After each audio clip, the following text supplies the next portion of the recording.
Vzdrževalna dela obsegajo zamenjavo obstoječega odvodnega kanala v dolžini 30 metrov, ureditev varnostnega preliva ob ribniku in odtočnega kanala v dolžini 68 metrov, nadvišanje makadamske poti na južnem delu ribnika in dopolnitev zavarovanja brežine ribnika v dolžini 80 metrov. Sicer so to dela, ki bodo nekoliko izboljšala poplavno varnost, predvsem dol vodno, se pravi proti Stari vasi.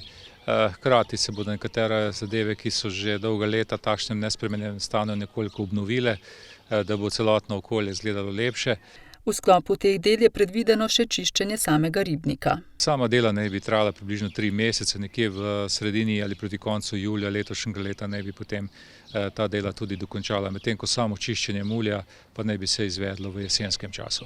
Vzdrževalna dela na ribniku Resa se izvajajo v sklopu projekta Okusi posavsko ribo, ki je sofinanciran s sredstvi Evropskega sklada za pomorstvo in ribištvo. Gre pa v bistvu za promocijo ribištva. Sicer je to projekt, ki je financiran z Evropske unije, skupna vrednost projekta je nekje 277 tisoč, medtem ko sam delež, ki gre za ribnik Resa, pa je okrog 107 tisoč evrov. V celoti je ta projekt mišljen kot promocija, torej prehranjevanja z ribami, skratka nasplošno, da bi se delež rib v naši prehrani povečal. Zato so različni projekti, od katerih je obnova ribnika Resa samo eden, jih je pa sicer več po celotnem Posavju, kajti partnerji so tudi drugi, ki pač tudi tukaj sodelujejo.